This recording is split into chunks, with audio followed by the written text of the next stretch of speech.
여러분 안녕하십니까. 아침의 매일경제 저는 이상훈입니다. 오늘도요 대체적으로 흐린 날씨고요. 남부지방엔 비가 좀 내리겠습니다. 서울은 낮 기온이 28도 정도까지 올라가면서 초여름 날씨를 보인다고 합니다.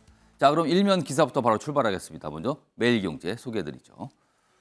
물가 공포가 덮친 코스피 검은 월요일이다. 어제 우리나라 주식시장 많이 빠졌습니다. 거의 대부분의 종목이 다 내렸습니다.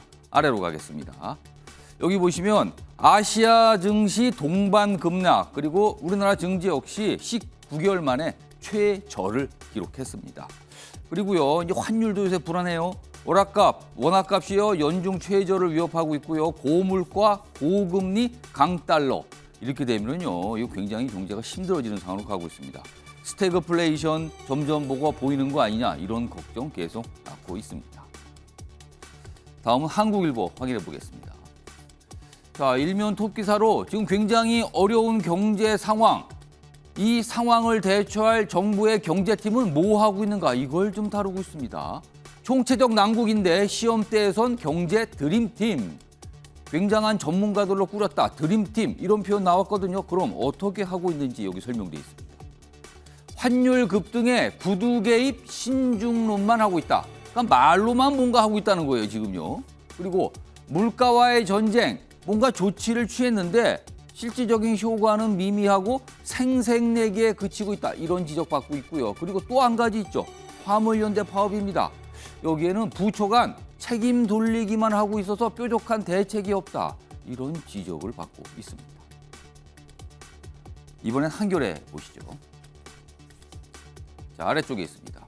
자, 그럼 국회는 뭐 하고 있을까요, 지금요? 굉장히 지금 경제 상황 안 좋은데요. 청문회, 파업 이런 현안 쌓였는데 출구 안 보이는 원구성, 역시 다 뭐가 꽉 막혀 있습니다. 좀 더 보죠. 지금 여야가요, 법사위원장 자리를 놓고 싸우고 있습니다. 그래서 지금 이른바 원 구성이 안 되고 있어요. 뭐가 만들어져야 거기에서 뭐 일을 할 수 있는데 그게 안 되는 겁니다. 그렇다 보니까요, 지금 장관 후보자들 청문회 기다리고 있는데 이거 언제 할 수 있을지 모릅니다. 이런 가운데 김창기 국세청장, 어제 윤석열 대통령이요 결국 임명 강행했습니다.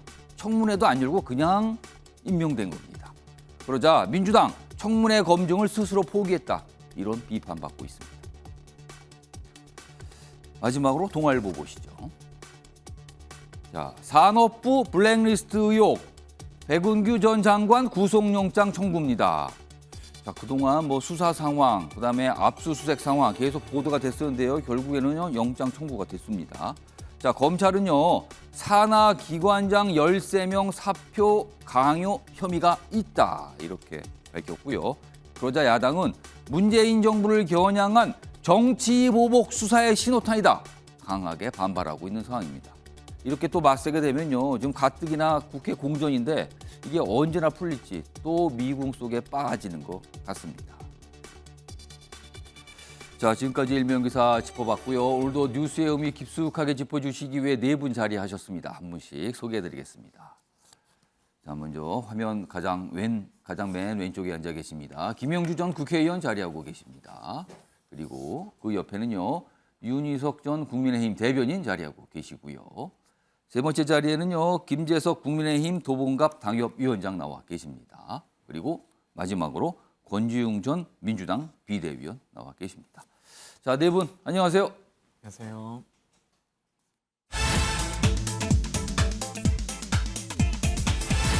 자, 아침의 매일경제의 첫 번째 이슈 키워드로 확인해 보겠습니다. 오늘 키워드가 두 줄이네요. 자, 소개해드리면 정부 완박, 입법 완박. 이게 무슨 소릴까요? 완박은 한 몇 달 됐죠 벌써? 검수완박. 그것 때문에 표현을 알겠는데 완전 박탈. 정부 완전 박탈, 입법 완전 박탈. 이런 뜻일까요? 최근에 어떻게 보면 여권과 야권이 이 시행령을 어떻게 할 수 있는가, 이걸 두고 싸우고 있거든요. 자, 그럼 기사로 확인해 보겠습니다. 자, 먼저 첫 번째 기사는 윤석열 대통령이 제목에 들어있네요. 국회 패싱 방지법 입법 전쟁에 윤 대통령도 가세를 했다. 어제 출근길에 관련 질문을 받고 뭔가 대답을 한 게 있는데 그게 기사로 사라지고 있습니다. 윤 대통령, 위헌 소지 많다, 거부권을 시사했다 이렇게 해석이 되고 있죠. 민주당은 시행령 악용하고 있다. 그리고 국회 입법권을 패싱한다, 막아야 한다. 그러면서 뭔가 국회법 개정을 하려고 합니다. 그러자 국민의힘은 식물 정부 만드는 횡포다 이렇게 또 반발하고 있습니다. 기사 하나 더 소개해드리죠. 자, 여기 보시면요. 윤석열 대통령은 시행령 통제 이거 위헌 소지가 있다. 이런 입장. 야당은 국회 입법권 발목 꺾기다. 여기 보면 좀 더 설명이 돼 있어요. 자, 민주당 내에서 지금 국회법 개정안을 발의하려고 합니다. 그러니까 법을 고치겠다는 의사를 비쳤어요. 그 법의 내용은 시행령을 고치라고 수정하라고 요구할 수 있는 권한을 이 법에 담겠다는 겁니다. 이게 다소 좀 어려운데요. 이게 원래 법률이 있고요. 법률 밑에 시행령이라는 거 있는데 시행령은요. 국회 사항이 아니라 대통령이나 정부 부처가 그냥 정할 수 있는 겁니다. 이거를 뭔가 통제하려는 움직임이다. 이겁니다. 자, 그러자 윤석열 대통령은 문제 있다면 헌법 절차 따라야 한다. 법 통과 땐 거부권 행사 가능성을 시사했다. 자, 그러다 야당 비대위 이런 가운데 법안 발의 땐 당론 검토 예정. 지금은 그냥 국회의원 차원에서 뭔가 얘기했는데 이거 당 차원에서 추진할 수도 있다. 이런 걸 살짝 비친 겁니다. 자, 그럼요. 이와 관련해서요. 민주당 내 목소리, 그다음에 윤석열 대통령, 그리고 국민의힘 내부의 목소리 연속해서 준비했습니다. 들어보시죠. 그 모법을 위배해가지고 시행령이나 시행규칙, 이 행정입법이 그 위임 범위를 벗어나가지고 자꾸 제정이 되면 모법이 무력화되지 않습니까? 그렇죠. 그러면 입법 권한이 침해가 되는 거죠. 그렇죠. 2015년도에 이것과 거의 유사한 유승민 국회법 예전에 개정 파동. 맞습니다. 예. 그때 권성동 의원께서는 이 법 찬성하셨고 또 의총에서 또 유승민 당시 원내대표를 지지하셨고 옹호하셨습니다. 그 시행령에 대해서 수정 요구권 갖는 거는 그건 좀 위헌 소지가 많다고 보고 있고요. 왜냐하면 시행령의 내용이 예를 들어서 법률의 취지에 반한다 그러면 국회에서는 법률을 더 구체화하거나 개정해서 시행령이 법률의 효력에 위배되면 그거는 무효화시킬 수 있지 않습니까? 반헌법적입니다. 상권 분립의 정신을 무너뜨리겠다는 것입니다. 무엇보다 지난 대선 당시 소수정당 식물대통령을 운운했듯이 거대 의석으로 사사건건 새 정부의 발목을 잡겠다는 다수당의 폭고입니다. 자, 그러니까요. 지금 국민의힘하고 윤석열 대통령의 경우는요. 이거는 정부 완박이다. 정부의 행정 권한을 완전히 박탈하려는 거다. 이렇게 반발하고 있고요. 민주당에서는요. 그동안 윤석열 정부 들어서 보인 모습을 지적을 하면서 국회의 입법 권한을 지금 완전 박탈하려고 하는 거다. 시행령을 활용해서. 이렇게 좀 맞서고 있는 상황입니다. 자, 그럼요. 관련 기사 좀 하나 더 보겠습니다. 경향신문 기사가 있는데요. 보시죠. 자, 국회의 행정입법 통제, 정권 바뀔 때마다 여야 공수교대다. 그러면 정권이 바뀌면 생각도 달라지고 주장이 달라졌다는 얘기네요. 여기 좀 더 설명돼 있습니다. 지금 야당에서 추진하고 있는 거잖아요. 그런데 1990년대 이후 행정부 비대화 논란이 계속되고 있는 이런 상황에서 박근혜 의원 땐 국회 통제 찬성, 위원회는 전문가 의견 갈려. 이렇게 갖고 과거 얘기를 좀 써놨거든요. 자, 그럼요. 이와 관련된 영상, 과거 영상 준비한 게 있습니다. 들어보시죠. 신뢰를 어기는 배신의 정치는 결국 패권주의와 줄세우기 정치를 양산하는 것으로 반드시 선거에서 국민들께서 심판을 해 주셔야 할 것입니다. 임을 위한 행정국 재창, 국정교과서 폐지, 미세먼지 감축 등 시급한 과제는 대통령 업무 지시를 통해 처리해 왔습니다. 자, 그러니까 그동안요, 정권을 잡게 되면요, 시행령을 활용을 해서 시행령에다 뭔가 내용을 담아서 뭔가 일을 하는 경우가 많았거든요. 2015년에도 관련 법안이 발의가 돼서 이건 국회 통과까지 됐어요. 근데 당시에 박근혜 대통령이 거부권 행사에서 이게 무산이 된 상황이죠.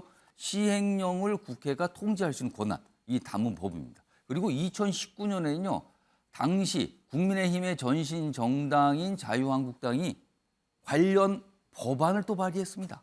근데 당시에는요. 민주당이 별로 반응이 좋지 않아서 또 역시 이건 무산이 돼버렸습니다. 자, 그거 소개해드리죠. 자, 지난 2019년입니다. 당시 김연아 자유한국당 의원이 대표 발의를 했는데요. 이렇게 얘기합니다. 국회가 정부의 행정입법을 심사 시정 요구할 수 있도록 하는 국회법 개정안을 대표 발의. 문재인 정권이 국회를 제치고 행정입법으로 국회 입법권을 무력화시키는 시도가 둘러섰다. 지금 민주당에서 나오는 주장하고 비슷하죠, 지금요. 당시는 자유한국당이 이 주장을 했어요. 다음 보겠습니다. 이렇게 되면요. 이게 지금 시행령 수정 요구 권한인데요. 대통령 등 상위 법률을 반할 시 국회가 뭔가 요구할 수 있다는 거예요. 이걸 고쳐라고 요구할 수 있는 권한을 국회법에 담겠다. 이겁니다.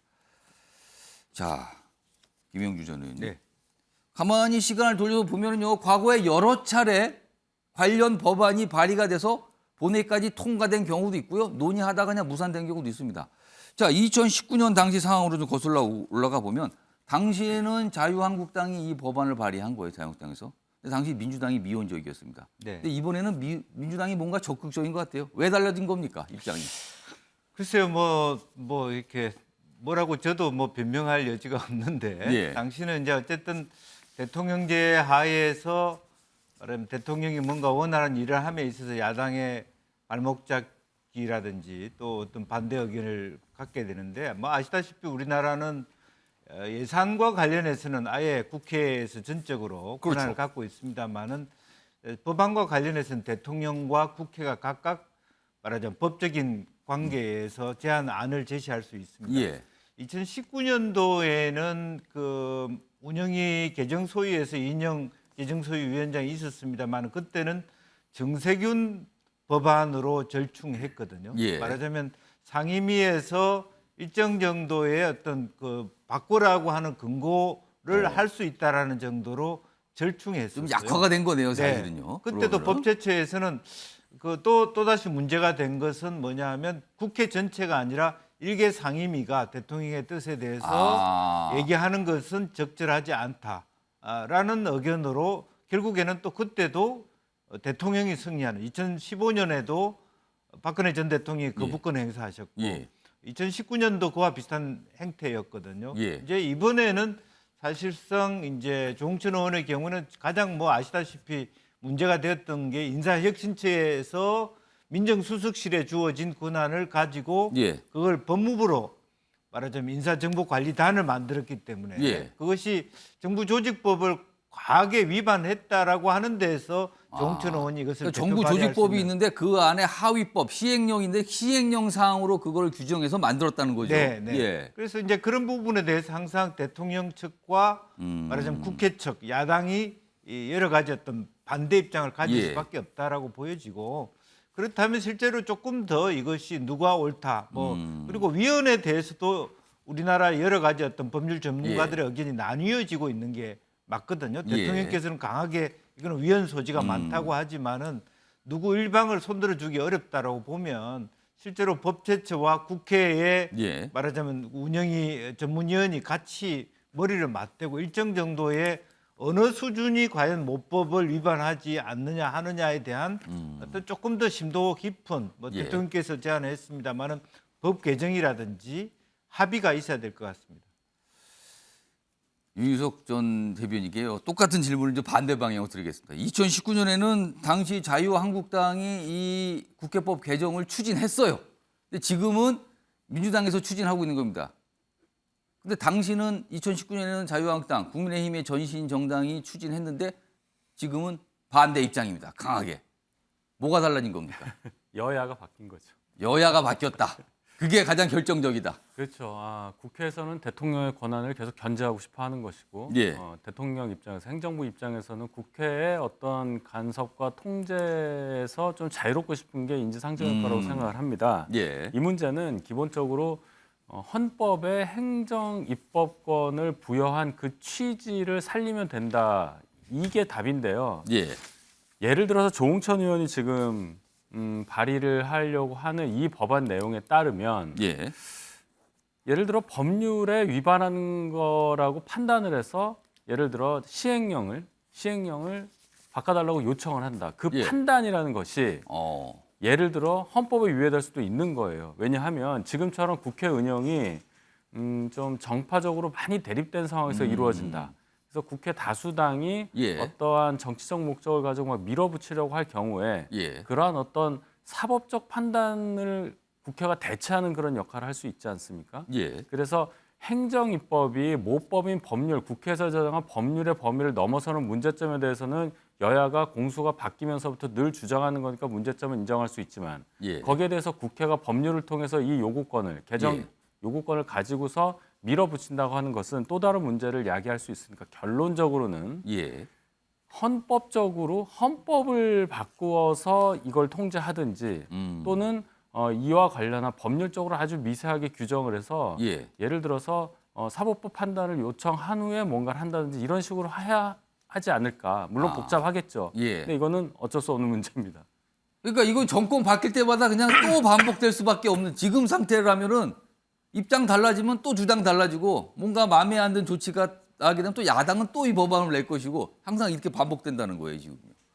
과거를 보면 그렇습니다. 여러 차례 이 법안은 나왔었거든요, 이미요. 그때마다 입장 달라졌고요.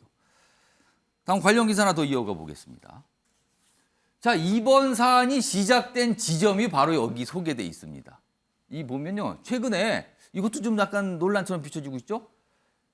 행정안전부 경찰국 설치 추진에 경찰 내에서는 통제가 독배될 것이다. 이렇게 반발했는데 여기서 중요한 거는 행정안전부 산하에 경찰국을 만들려는 거예요.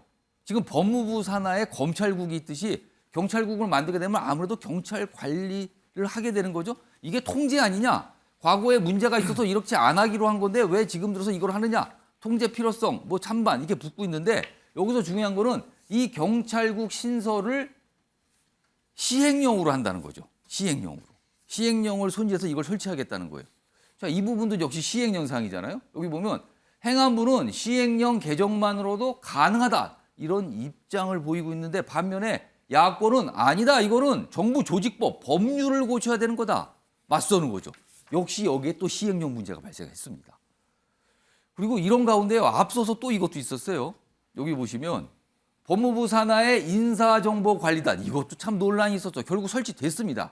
이게 대통령령과 법무부 직제 개정안. 그러니까 이것도 역시 시행령을 통해서 거기에 근거를 두고 만든 겁니다. 법률이 아닌 거죠. 그러니까 야당에서는 이 부분을 먼저 봤고요. 이 부분도 지금 쳐다보고 있는 겁니다. 이렇게 그냥 법률이 아닌 국회에서 통과된 법률이 아닌 시행령으로 이렇게 만들어서 뭔가 일을 자꾸 하고 있다.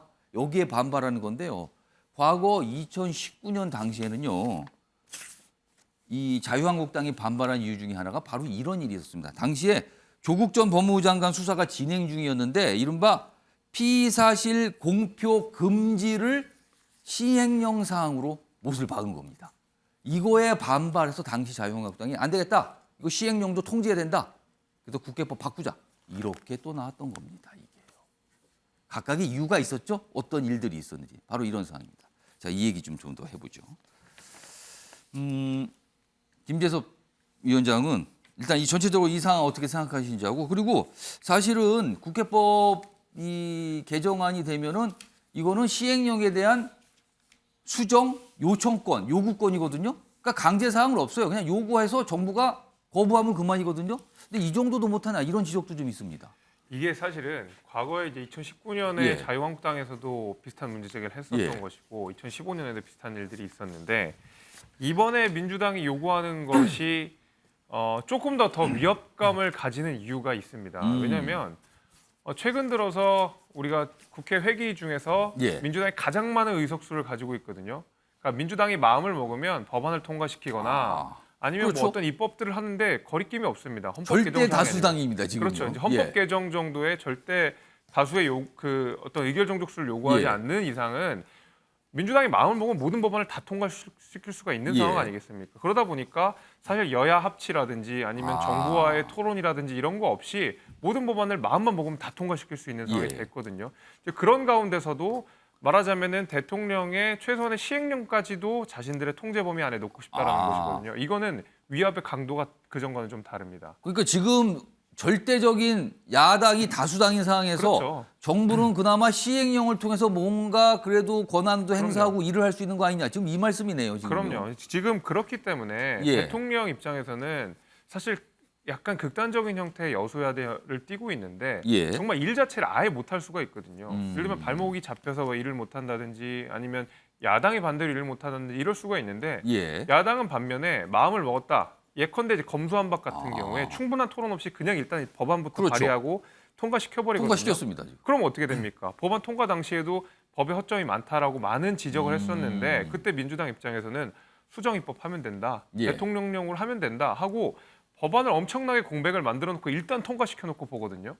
그래 놓고서는 그 빈 공백을 메꾸고자 하는 행정부에게 그마저도 하지 말라는 입장이기 때문에 예. 저는 그전 2019년 자유한국당의 요구와는 조금 다르다고 생각합니다. 왜냐하면 덩치가 너무 커졌거든요. 민주당이. 예. 저는 그런 의미에서라도 사실 지금 민주당이 요구하는 것은 과도하다. 말하자면 안 그래도 입법권을 강력하게 장악하고 있는데 예. 거기에 실제로 법원에서 판단해야 되는 이런 어떤 위헌 소지나 아니면 예. 법률의 위임 범위들을 판단하는 것을 국회가 그마저도 가져가겠다고 하는 것은 지금 있는 덩치를 더 키우겠다는 것이거든요. 저는 그런 의미에서라도 대단히 우려스럽고 아까 말씀 주신 형사사건 공개금지 규정 역시도 예. 민주당 2019년에 사실 문재인 대통령께서 법무부 시행령으로 만들었고 그거보다도 당시에 더 큰 문제는 최저임금 법안, 그러니까 전 국민의 생활에도 직접적인 영향을 주는 어떤 법안의 경우에도 사실은 대통령께서 당시 문재인 대통령께서 어떤 국회의 어떤 토론을 있다기보다는 대통령 시행령으로 바로 그냥 최저임금을 예. 시행해 버렸거든요. 이런 식으로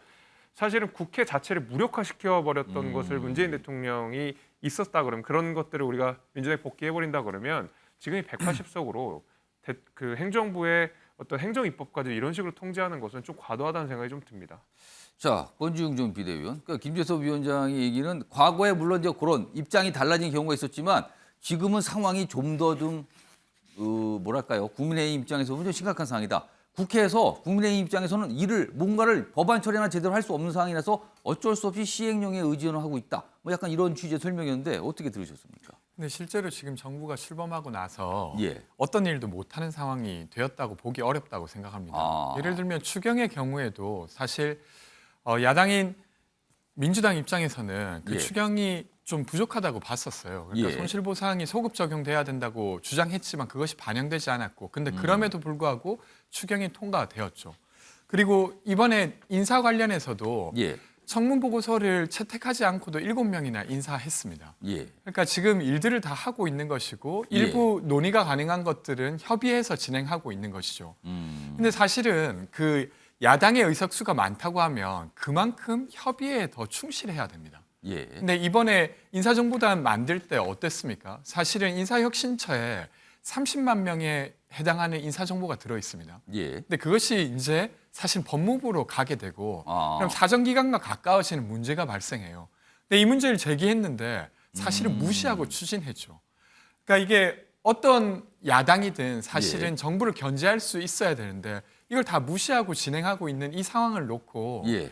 사실은 이제 시행령이라고 하는 헌법에 의한 권한이라 하더라도 예. 그것이 일정 정도 견제돼야 되지 않겠냐는 논의가 시작된 것입니다. 근데 이제 논의가 시작됐을 뿐인데 사실 이것이 아주 부적절하다고 대통령이 나서서 이야기를 하고 있는 것은 예. 저는 되려 이것을 너무 예를 들면 이 논의 자체를 막고 있는 거 아닌가 이런 생각이 들고요. 예. 근데 아까 앞서 이야기했던 것 중에 최저임금 관련해서는 예. 제가 알고 있기로는 최저임금은 정부가 결정하는 게 아니라 최저임금위원회에서 그렇죠. 결정하는 위원회가 있습니다. 그리고 27명의 위원이 있고 거기서 결정한 걸로 알고 있어서 예. 이것이 뭐 그 당시에 야당이었던 뭐 자유한국당이나 국민의힘을 무시했다거나 이런 결정은 아닌 걸로 알고 있습니다. 이건 사실관계를 바로잡기 위해 말씀드립니다. 그러니까요. 대통령하고 여당 입장에서는 좀 일 좀 합시다. 그리고 뭐 법이 어려우니까 하위법 시행령을 통해서 좀 일 좀 하게 두세요. 왜 그것까지 간섭합니까? 이런 거고요. 야당 입장에서는요. 아니 국회가 좀 견제를 해야지 정부 마음대로 하게 내비둡니까?